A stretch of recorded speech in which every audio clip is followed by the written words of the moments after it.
We need justice. It's not snitching, it's justice. Okay?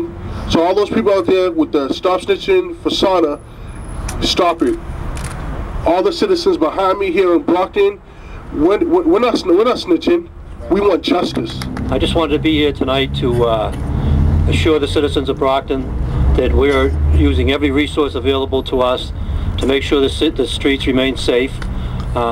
These are isolated, random incidents that are under investigation. You'll be hearing very shortly from the district attorney, and you'll also be hearing from the police chief. We have other elected officials here, many members of the city council and state representatives, to just show that this community stands strong together and that this is not something that we're going to allow in our community, and that we'll continue to work together as a community to find solutions and find the people that are committing these crimes and bring them to justice. You know, we need to make sure that we reach out to the youth. I agree with that. I think there's many programs that are there for our youth.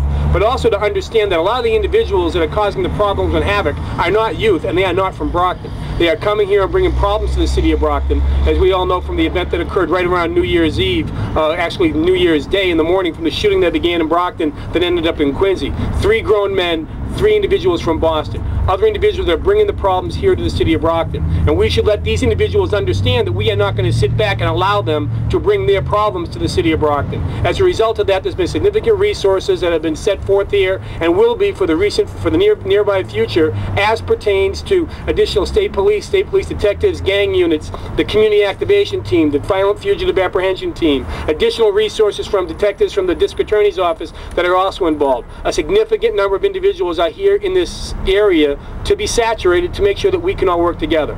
We have a great working relationship here between the city, between the district attorney's office, between the state. I know the mayor and both myself have spoke to EOPS here within the Commonwealth of Massachusetts. People are watching the issues and the problems that we have here.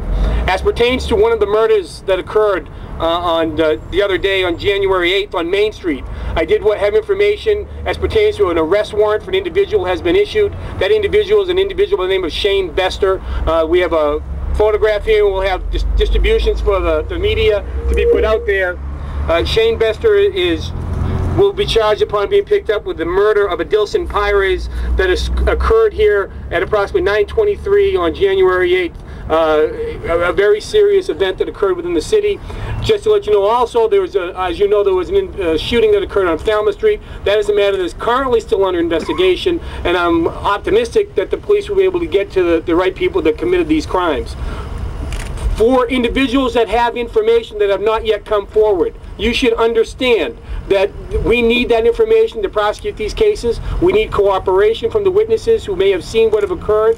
And if you are scared, please come forward to the district attorney's office, the state police, or the Brockton police. We have avenues and monies that we can do to move and relocate. We can help you. If you can help us, make sure that we can get the individuals that are causing these problems within the city. It's important that we continue to work together. The message really is one of unity and strength. We're not going to cower to these folks that are committing these senseless acts of cowardice is really what it is. We are committed to the city and to the citizens in the city. We're going to work diligently to bring an end to this violence. We appreciate the support that we're getting from the state, from the DA's office, and from the federal government.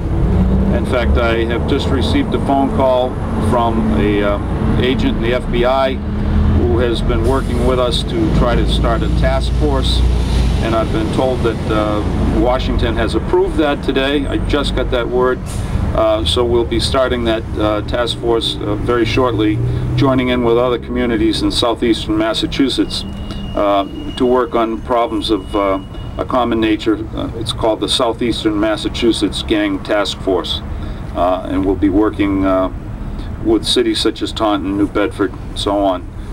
In Boston as well. The Brockton Peace Crusaders have assembled a group of peace walkers to go out into the community, speak with the youth, speak with the people who are at risk, so that we can help heal our community due to the recent violence in our city.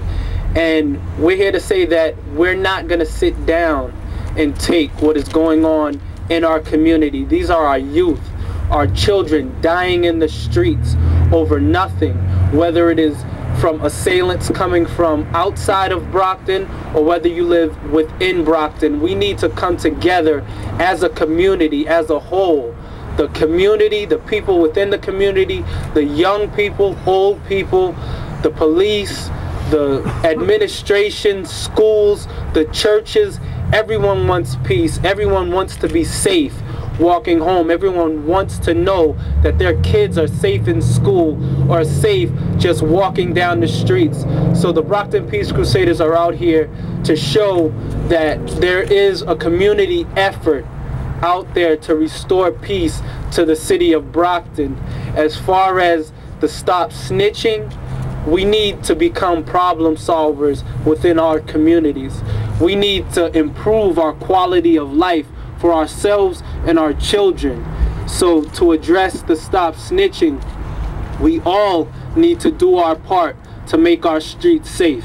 Thank you. We cannot fall down, and if we do, we have to get back up. There is a fight, and the fight tonight, this is a call for action for everyone, whether you live in Brockton or whether you have the benefit of working in Brockton. This is everyone's problem. Everyone has to see that they are somehow a part of the solution, especially if you work in an area that your life directly impacts young people, whether you work in a community service agency, you work for the police, the city, particularly if you're able to impact young people. You have to see this as part of the problem. And those of us that grew up on R&B music, we know that one of the things that makes us reminisce is not just the particular notes and the sounds, but also the way that we grew up during that time. I went to Brockton High School. I graduated in 1975. My entire 4 years, I knew one male of color that died, and he died by accident in a car accident at D.W. Fields Park. That was it. I talk to children. I'm a parent. I also work with youth, and when they tell me the number of people, some of them not even on one hand, they're now on the other hand counting how many people they know directly that died from violence. It's unnatural. And I think that institutions in our community have to come together. We've fallen down family, we have fallen down African-American church, and we have fallen down with our relationships, and it's a mutual relationship with law enforcement. We need to get back to the days of people getting to know their neighbors, caring about every kid because they're important. We have lost some of our sort of values, and we need to get them back. Too many of our children are growing up not knowing either parent. I never knew so many children in foster care when I didn't know anybody that was a foster child when I grew up. So some kids live with no parents. That has to do something. We have to figure out ways to make them feel safe. If they don't feel safe, they're not going to care if anyone else is safe. So just make sure everyone understands we're here for a call to action tonight so that everyone can figure out their part and be about doing it.